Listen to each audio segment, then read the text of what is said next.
Welcome, dear viewers, to a new story.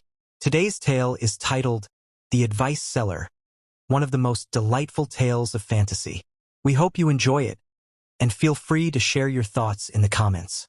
In the heart of forests filled with trees, flowers, and a gentle breeze, there lies a kingdom called the Kingdom of Jasmine. The ruler of this kingdom was fair, honest, and sincere with his people. He had a young man named Alan, who had just turned 20. Alan was knowledgeable and cultured. He loved reading and exploring, and was fond of adventures and discovering new things.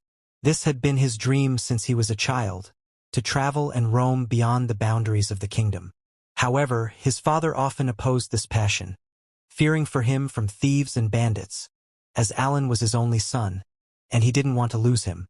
One day, the king's friend, Mike, visited the ruler, and the king's face lit up with joy as he welcomed him, hugging him warmly. It had been 5 years since they last met, but the king had not forgotten the memories of his childhood with his lifelong friend. While the king was speaking with Mike, Alan entered, and Mike was surprised by how much Alan had grown in those 5 years. Impressed, Alan eagerly asked Mike about the world beyond, having learned that Mike had a caravan that traveled across the desert to transport goods. Mike sensed that Alan longed to travel, seeing the spark of desire in his eyes. After Alan went to bed, Mike turned to the king and said, "Why not let Alan travel with me?" I saw the passion for adventure in his eyes. The king sighed and said, "He wants to, but I prevent him because I fear for his safety." Mike replied, "Strange, don't you remember? We traveled across half the earth when we were Alan's age." The king's memories flooded back, and he felt he was being unfair to his son. So he said to Mike, "I agree to let him travel, but only if he stays with you at all times, and you keep a close eye on him." Mike agreed. In the morning, Alan was overjoyed to learn that he would finally see the world beyond the kingdom, and with excitement, he prepared for his journey, which was scheduled for the evening.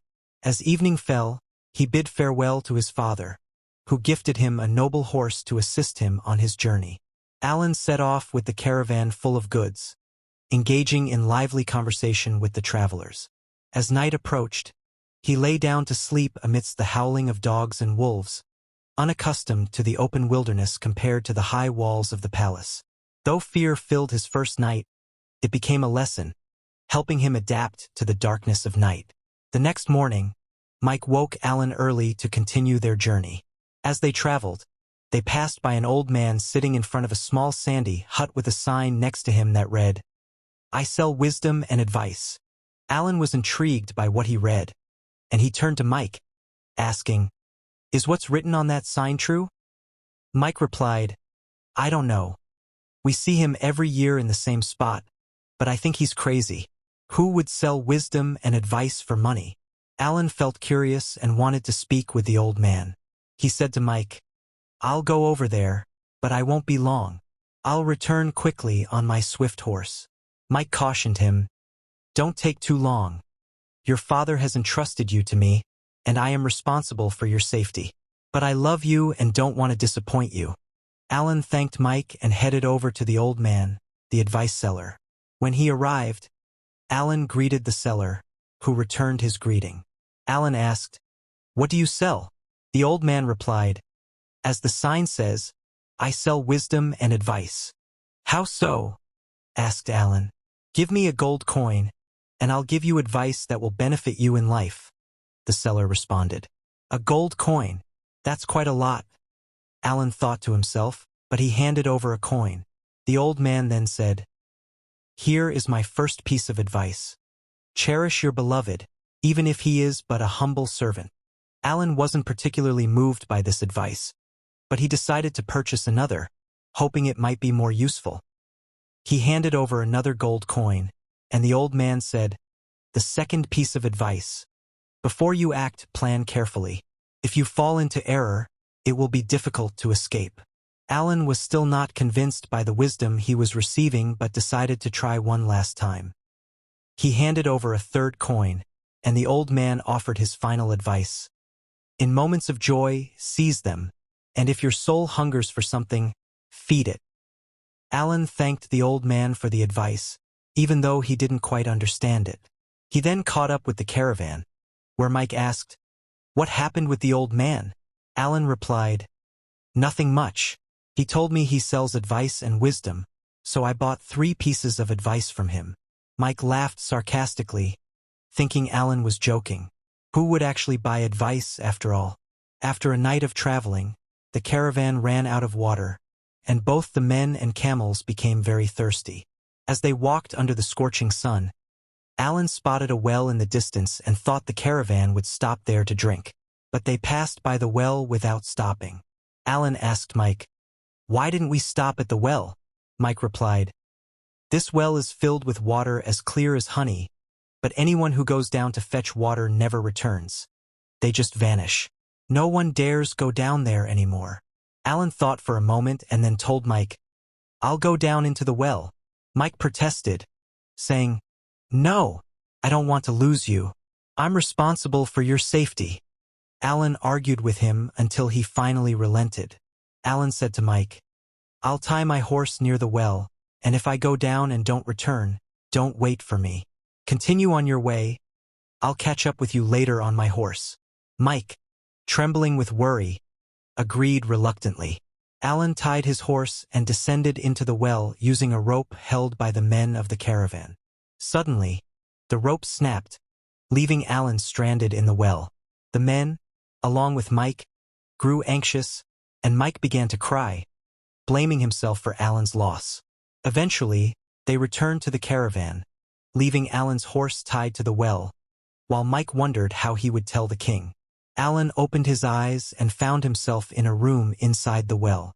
The room was terrifying, with skulls hanging from the ceiling and a fountain of water, though the water was a murky green. While he was surveying his surroundings, a large green demon entered, accompanied by 2 women.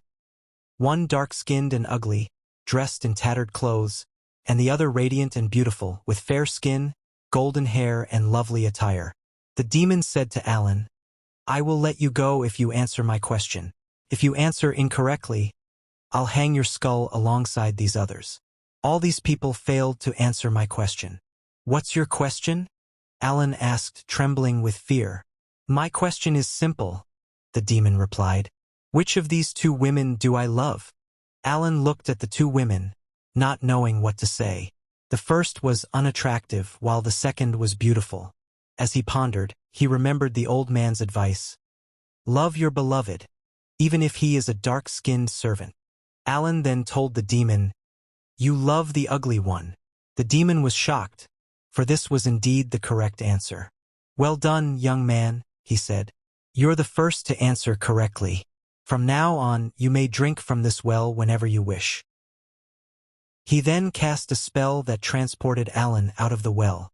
Alan filled up the water supply for the caravan and then rode back to them on his horse. The caravan men were astonished to see Alan alive, as they had thought him dead, and Mike was overjoyed.